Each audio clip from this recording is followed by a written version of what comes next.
என் பெயர் ரித்திக். ஸ்ரீகிருஷ்ணா மெட்ரிக் மேல்நிலைப் பள்ளியில் 7ஆம் வகுப்பு படித்து வருகிறேன்.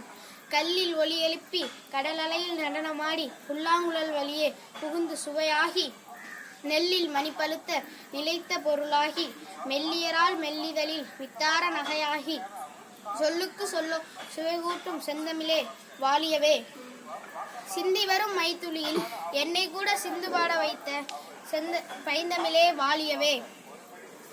சிந்தா எழுத்து வெண்பா தொடுத்து முப்பாலும் நண்பாலாகி பேரூரை நிகழ்த்த என் நாவினில் நடனமாடும் நறுந்தமிழே. உன்னை வணங்கி சான்றோர்களை வணங்கி என் உரையை தொடங்குகிறேன். நான் பேச எடுத்துக்கொண்ட தலைப்பு நான் மாற்றத்தின் விதை. வேற்றுமையில் ஒற்றுமையும் பன்முக கலாச்சாரமும் கொண்ட இந்திய துணைக்கண்டத்தின் இரு விழிகளும் எப்படி பன்முகத்தன்மையற்ற அரசியல்வாதிகளால் சிதைக்கப்படுகிறது என்பதை சான்றோர்களே நீங்கள் அறிவீர்கள். நமக்கு ஐயா உலகநாயகன் கமலஹாசன் அவர்கள் கூறியதை போல் அரசியல்வாதிகளை பச்சை பள்ளம் பாராளுமன்றத்தில் தேடாதீர்கள். அந்த கிணற்றில் பழைய தவளைகள் தான் கிடக்கும். தெருவில் தேடுங்கள், பாதசாரிகளாக திரிந்து கொண்டிருப்பார்கள் என் முன்னோடிகளும் நம் தோழர்களும். நமக்கானவர்களை நம்மிடமே தேடுங்கள். நேர்மையான அப்பலுக்கற்றவர்களை பணபலத்திற்கு அப்பாற்பட்டு தேடுங்கள். இந்த நாட்டை மாற்றும் சக்தி என்னிடம்தான் உள்ளது. பணம் கொடுத்து ஓட்டு வாங்கும் சூழ்ச்சியை முறியடித்து பணம் கொடுக்காமல் மனசாட்சியின் படி வாக்களிக்க போகும் நான் தான் மாற்றத்தின் விதை.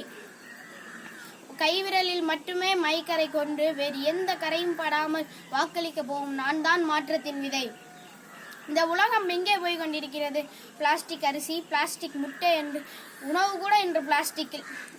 ஐயா கார்ப்பரேட் தீர்மானம் செய்கிறான் நாம் என்ன சாப்பிட வேண்டும், என்ன குடிக்க வேண்டும் என்று. இந்த விளம்பரங்களை பார்த்து சாப்பிடும் நாம் சத்தான உணவை, சுத்தமான குடிநீரை உட்கொள்கிறோமா? இல்லை. இதில் மிகப்பெரிய கொடுமை என்னவென்றால் சுத்திகரிக்கப்பட்ட தண்ணீர் தான் நல்லதுன்னு நாம் நம்புறது. தண்ணீரில் உள்ள தாது உயிர்களை அழித்துவிட்டு 5 மாதங்கள் வைத்து இருந்தால் கூட பாசி பிடிக்காத குடிநீர் தான் மிகவும் பாதுகாக்கப்பட்ட நீர் என்று அருந்துவதுதான் அறியாமையின் உச்சம். கார்ப்பரேட்டின் சூழ்ச்சியில் சுத்தமான காற்று என்று சொல்லி இப்ப அதையும் சிலிண்டரில் அடைச்சி விற்பதை பார்ப்பதுதான் வேதனையின் உச்சம். சான்றோர்களே, சம்பாதிச்ச பணமெல்லாம் பேங்கில் பிடுங்கி வச்சுக்கிட்டான். கார்டு உரசி தான் வாங்க முடியும் எதையும். இப்படியே டிஜிட்டல் சந்தைக்குள் நுழைந்தா அண்ணாச்சி கடையில் மல்லிகை சாமான் வாங்க முடியாது, ஆயா கடையில் கீரையும் வாங்க முடியாது. அவ்வளவு ஏன் தெருமுக்கு சலூனில் முடி கூட வெட்ட முடியாது. இவை அனைத்திற்கும் சந்தை வைத்துள்ள கார்ப்பரேட்காரங்கிட்ட தான் போக வேண்டிய துர்ப்பாக்கிய நிலைக்கு நாம் தூக்கி எறியப்படும் நிலை தொலைவில் இல்லை என்று நினைக்கிறேன். சான்றோர்களே, என்னதான் தீர்வு? சுயசார்பு. நமக்கு வேண்டியதை நாமே தயாரிச்சுக்கணும். விவசாயி உற்பத்தியாளர்கிட்ட நாமே நேரடியாக போய் வாங்கணும். ஆம், சுயசார்பை பின்பற்றி என் குடும்பத்தாரையும் நண்பர்களையும் சுயசார்பை வலியுறுத்தும் நானே மாற்றத்தின் விதை. இந்த உரையை கேட்டுக்கொண்டிருக்கும் சான்றோர்களே, உங்கள் அனைவரிடமும் இந்த சிறியவன் கேட்பது நீங்களும் சுயசார்பை பின்பற்றுங்கள் என்பதுதான். எந்த அரசு அலுவலகத்திலும் லஞ்சம் கொடுக்க மாட்டேன். எனக்கு வேண்டிய சான்றிதழ்களை முன்கூட்டியே ஏற்பாடு செய்து கொள்வேன். காலம் கடத்திவிட்டு ஓடி ஒருபோதும் 1 ரூபாய் கூட லஞ்சம் தரமாட்டேன் என்று கொள்கை கொண்ட நானே மாற்றத்தின் விதை. வர்ணிக்க வார்த்தையில்லா என் இயற்கை வர்ணகோல பூவுலகே, உன்னை பாதுகாப்பதிலும் ஒரு மரத்தை அழிக்க நேருமாயின் 10 மரங்கள் வளர்த்து இயற்கையின் துணையாய் மற்றவர்களுக்கு தூண்டுகோலாய் இருக்கும் நான் தான் மாற்றத்தின் விதை.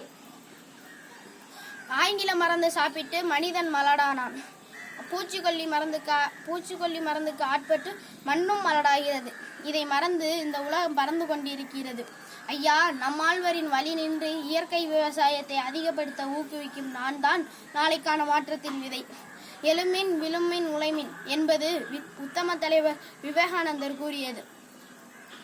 இன்று நான் சில மாற்றத்திற்கான விதைகளை விதைத்துள்ளேன். என்னை போல் பலரும் கூடி இந்த விதைகளை வேர்விடும் ஆலமரமாக மாற்றும் வரை நான் உழைத்து கொண்டே இருப்பேன் என்று சொல்லி வாய்ப்புக்கு நன்றி கூறி விடைபெறுகிறேன். நன்றி, வணக்கம்.